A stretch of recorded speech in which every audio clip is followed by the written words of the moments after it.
Então, queridos, eu quero, no dia de hoje, dizer a você o seguinte: nós temos uma quantidade simples, porém fundamental, de coisas para conversarmos. Eu quero iniciar esse dia pedindo que o Espírito de Jesus seja sobre nós e nos traga conforto, consolação, ânimo, que nos estenda a mão nos poços profundos, nos tire de situações interiores abismais, onde a gente não encontra nem ar para respirar, nem para sair, que as calotas de opressão que às vezes ficam sobre nós, a gente não consegue discernir a razão, sejam retiradas da nossa mente hoje, que seja um dia de muita libertação, de alívio, de oxigênio novo para a alma, para o espírito, para a mente, para todos nós.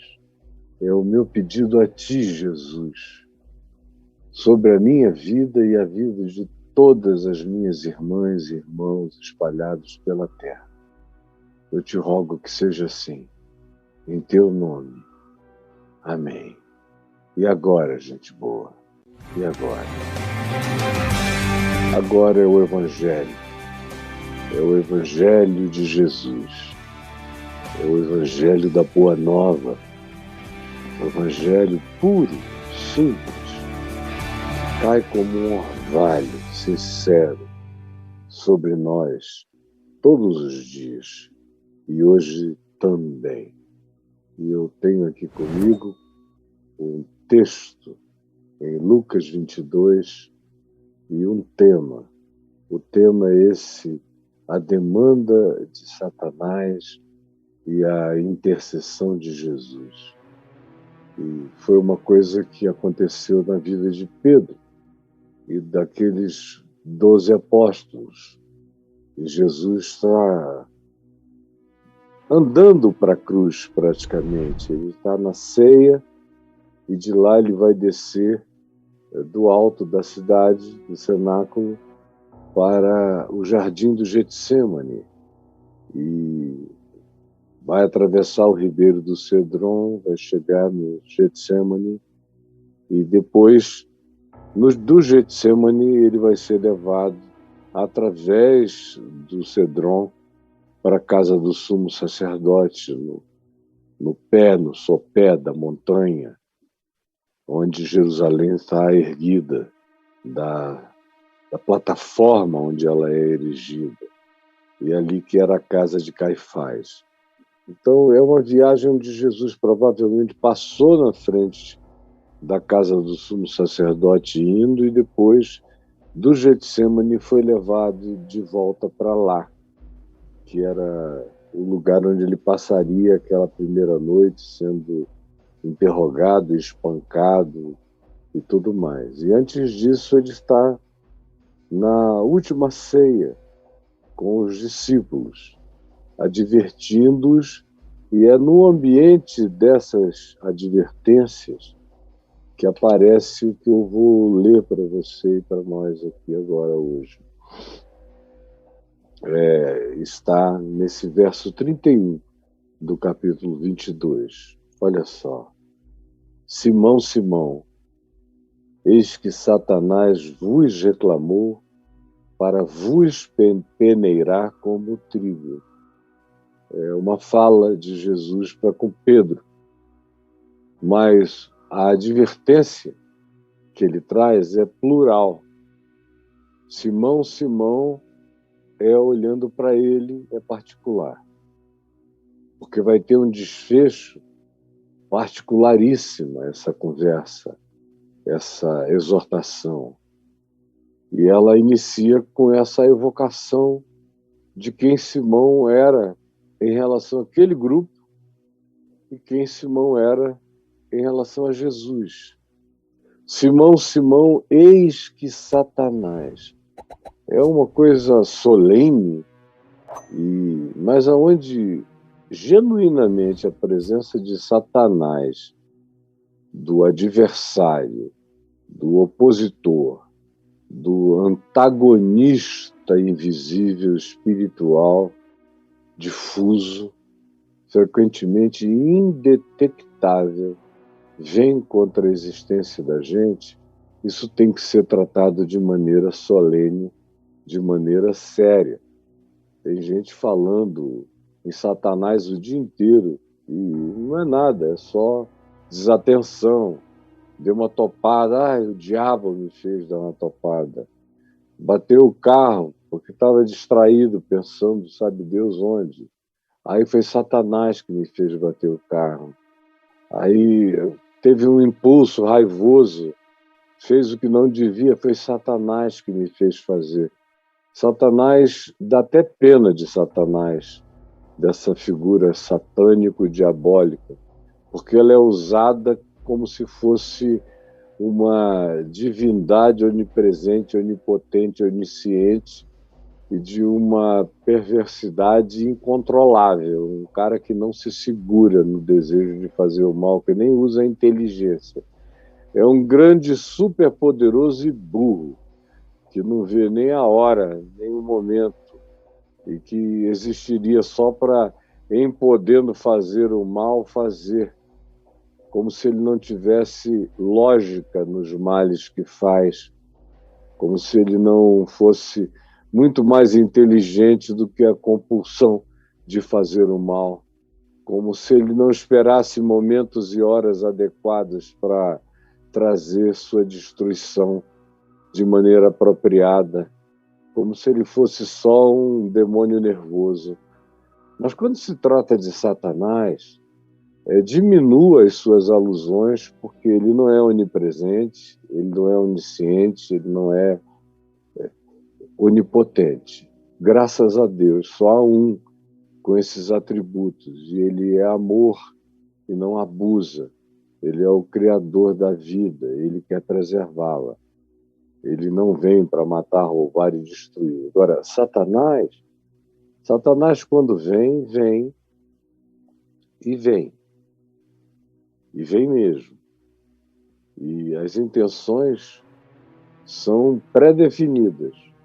Mas ele não vem toda hora, porque ele não está toda hora em todo lugar, ele não tem essa capacidade. O que você atribui a Satanás na sua vida, pode ter certeza, 99% das vezes tem a ver com você e só você. Satanás não foi nem apresentado a você ainda. Tem 7 bilhões de pessoas no mundo, ele é uma criatura veloz, ubíqua, capacidades de presença numa velocidade extraordinária, mas é uma criatura poderosa, potente, mas não tem essa capacidade toda. E nesse momento aqui, essa solenidade de Jesus, porque é um momento dos mais solenes no Evangelho. Jesus, em momento algum, fala com nenhum dos apóstolos assim. Simão, Simão. É um momento especial. Satanás, eis que Satanás vos reclamou. E é plural a expressão. Jesus fala individual e pessoalmente com Pedro, com Simão. Mas a fala acerca de Satanás é uma fala soleníssima, se pluraliza na sequência. Satanás vos reclamou. Ele quer fazer de vocês verdadeiros Jóis. Parece a história de Jó, com Satanás indo à presença de Deus fazer demanda acerca de Jó, quando Deus diz: tu viste o meu servo Jó, como ele anda comigo? Satanás disse: é porque tu não tocaste nele para valer. Me dá essa liberdade de tocar nele. e dá essa permissão de mexer com ele, ou de mexer com todos eles, esses apóstolos agora, no caso. Não fica nenhum, ninguém aguenta, todo mundo vai surtar. E essa era a demanda. E, aparentemente, essa permissão foi dada.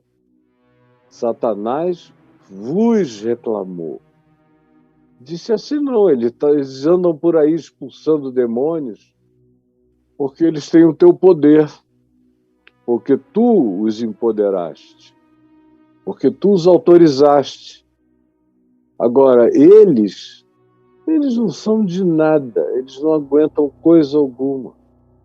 Deixa eu demonstrar para ti, na tua cara, diante dos teus olhos, como esse pessoal que deixou mulher, filhos, negócios, trabalho, empresa, atividade, dos mais variados tipos, relacionamentos, tudo para trás, em Cafarnaum, em Betsaida, em Corazim, na Galileia, na região inteira à volta, esses que aparentemente se entregaram a uma fidelidade total, estão andando contigo há 3 anos pelo caminho. Deixa eu te mostrar, só para tu veres que eles não são de nada, não aguentam coisa alguma. Deixa eu passá-los na peneira, deixa eu dar uma joeirada neles para ver o que fica. Provavelmente tu vais ver que só tem joio aí, não tem trigo. E essas demandas de Satanás não são frequentes, são muito ocasionais. E elas não vivem acontecendo em relação a cada pessoa da Terra. Elas acontecem com algumas pessoas, em alguns momentos, em algumas horas. Tem muita força do mal à nossa volta, como Paulo diz em Efésios 2. Espíritos que atuam, são poderes de forças mediúnicas, de seres e criaturas diferentes que agem no mundo. Efésios 2 descreve isso assim com uma clareza enorme. Depois do capítulo 5, a ênfase de Paulo, de que a nossa luta, no início do capítulo 6, em Efésios, não é contra carne nem sangue, mas contra principados e potestades, no geral. Agora, aqui é algo específico que tem um nome que não é generalizado, principados, potestades, forças do mal, não, é Satanás. Ele próprio fez uma demanda, querendo mostrar que vocês não aguentam, não suportam nada, como se Jesus precisasse dessa informação. Ele sabia, ele nunca não soube tudo sobre eles, e sobre nós, e sobre mim, e sobre você. Eu não sei quem aqui hoje, sincera, honesta e verdadeiramente, está sendo demandado por forças e poderes espirituais. Mas quando isso acontece, normalmente é porque você está vivendo e buscando viver de modo relevante, de modo significativo. Quem já vive de modo irrelevante está nas mãos de si mesmo. O pior diabo humano é o próprio ser humano entregue a si mesmo, sem vontade de viver, sem sabedoria, dando lugar à sua insensatez, caminhando conforme seus impulsos, seus sentimentos, suas emoções. O que vai acontecer na vida dessa pessoa que não tem nenhum freio de consciência é algo diabólico, sem precisar de diabo nenhum. Nós, entregues a nós mesmos, já fazemos o inferno na nossa vida. O inferno. Agora, quando tem alguém andando na direção diferente, pelo menos tentando, buscando, desejando, um outro caminho, desejando andar, por exemplo, como aqui no caso, com Jesus, segundo o Evangelho. Esse aí, sim, é o indivíduo que começa a ser visado. Visado, por isso que Paulo chama de principados e potestades, por dimensões espirituais. E aqui, no caso, Jesus particularizou. Foi Satanás, o opositor, que ele já tinha mencionado outras vezes, como aqui em Lucas 10, quando eles são enviados no número de 70, em duplas de 35, que vão e pregam, preparando o lugar para Jesus, onde ele haveria de ir. E antes eles entram nas casas e anunciam o Evangelho, depois voltam entusiasmados, dizendo, olha, curas para todo lado e milagres, mas demônios saindo, correndo diante da nossa presença. Até os demônios se nos submetem, eles disseram. E Jesus disse, eu vi Satanás caindo do céu como um relâmpago, quando vocês estavam andando e agindo como gente do reino, como gente do Evangelho. E Satanás caiu do céu como um relâmpago. Quando vocês andaram e vocês se transformaram numa pequena multidão de Jesuses, andando, entrando nas casas, conforme a autoridade que eu dei a vocês, e conforme as recomendações que eu fiz, e que vocês praticaram, o inevitável era isso. Era Satanás cair do céu como um relâmpago. Os demônios se vos submeterem. Agora, a gente deve saber que essa vitória sobre forças malignas, que essa vontade, essa entrega ao desejo de servir a Deus no mundo, na terra, como discípulos de Jesus, nos coloca de maneira muito especial como alvos diversos. Aonde quer que haja alguém que se levanta com disposição, com aquela determinação de viver e de servir e de andar com Jesus e conforme o Evangelho, conforme o amor de Deus, venha praticá-lo na vida, com toda a alegria e disponibilidade do coração, esse precisa saber que, na medida em que os demônios se nos submetem, Satanás se torna cada vez mais adversário desses que vão destroçando forças malignas, forças da morte, desses que cobrem gente com frio, desses que alimentam famintos, desses que socorrem a alma angustiada, desses que andam na direção dos desesperados do mundo, desses que aliviam as dores dos outros, desses que trazem esperança, desses que trazem consolação, desses que enxugam lágrimas, desses que dão de comer, desses que visitam o solitário, desses que acolhem, desses que vestem, desses que cobrem, desses que abrigam, desses que socorrem, desses que se importam. Essas pessoas que, infelizmente, são poucas, comparada com a população mundial, são poucas. Se fossem muitas, nós estaríamos vivendo noutro planeta. Mas são poucas. A grande maioria vive no desinteresse absoluto, olhando para o próprio umbigo e sendo o diabo de si mesmos, fazendo os males a si mesmos na própria inconsequência do seu existir. A falta de sensatez para viver. São seus próprios diabos.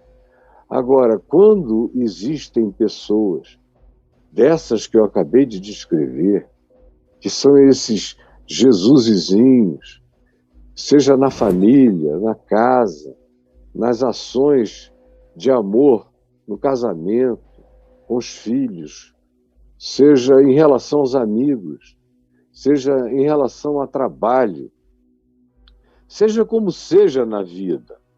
Essas pessoas que dizem, não, a minha vida não vai ser mais uma idiotice, uma besteira, uma tolice, de maneira nenhuma. Eu vou fazer e entregar a minha vida a um projeto de existência que realmente tenha significado.